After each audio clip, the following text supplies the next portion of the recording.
Imagine tomorrow you need to find a spouse, either a wife or a husband, right? How would you even start?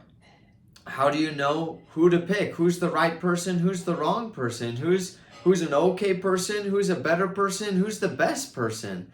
Well, today we're going to go over not just how to find a spouse, but how to find a business partner, how to find contractors, how to find employees, who you actually, how you actually find these people, and then we're going to talk about who you can use this method for when recruiting, when hiring, when bringing a friend group around you. So I've broken this down, and I've seen this play out many times in my life, and I've read about it by many other people that explain that this is honestly the best way to recruit or to hire other people into your life or into your business. Okay.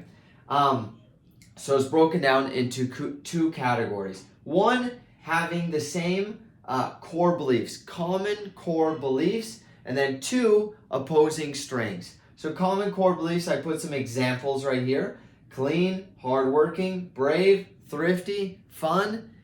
These are just a few. It could be anything that's important to you. Common core beliefs when finding a spouse could be you have the same political beliefs, you have the same financial beliefs, you believe about you believe in money the same. If one of you is like has to save every single penny and the other person is like, man, I need to spend every single penny, that's not having the same core beliefs.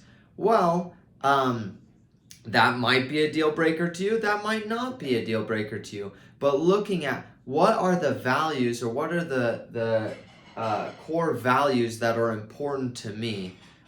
Usually with picking a spouse, it's political, financial, religious, personal, and you look at those values of every single category. Okay, so these are just a few. And when I say values, it's not like, oh yeah, I'm a generally clean person. When you're looking at values, like this person is usually has this value to a fault. Like they are so clean that it sometimes affects other things negatively. You know what I'm saying? Sometimes I need to have things clean that we miss other things because I'm like, we need to have the house clean before we go. Okay? Does that make sense?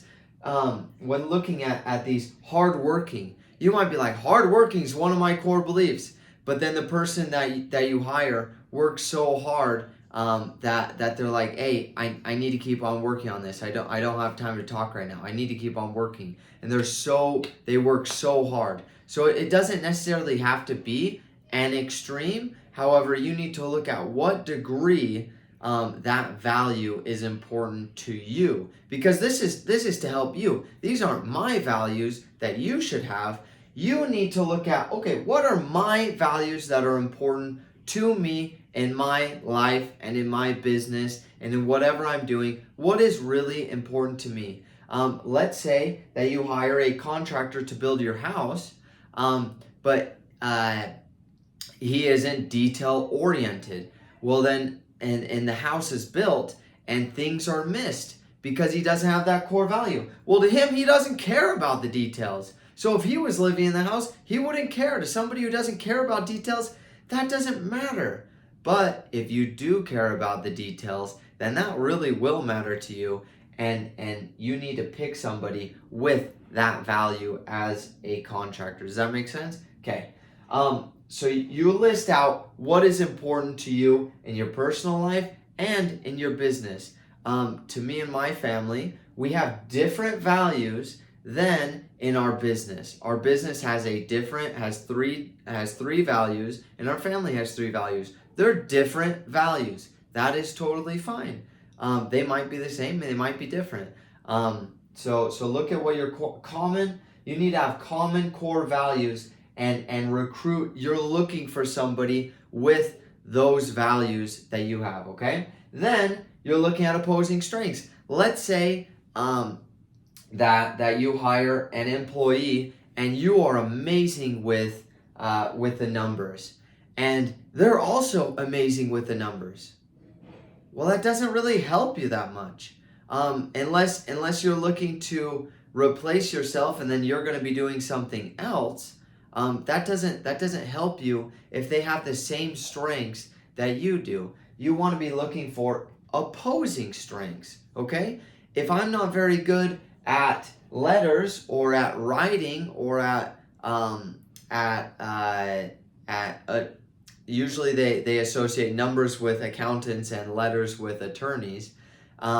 Maybe I'm an accountant, and so then I get an attorney on my side so that he can protect me. That's an opposing strength. Okay, you want to find people around you, put around you that all have opposing strengths, so they can help you in your weak areas, and that will also allow you to really spend most of your time on the thing that you do the very best. Okay, let's say that I get to spend 95% of my time on the things I do my very best, and then 5% of the time on my weaknesses. But I have 10 other people around me that are doing all these other things that I'm not the best at. Well, then my team is going to help me come up to this level because they're all amazing at these other areas of their life. So a couple example, numbers and letters are opposing. People, if I'm good with people versus analytics, logical versus emotional, operations versus sales, planning versus actually doing the activity. I know a lot of people that are, I myself am really good at planning and details. And then my wife is great at making the party fantastic, super fun.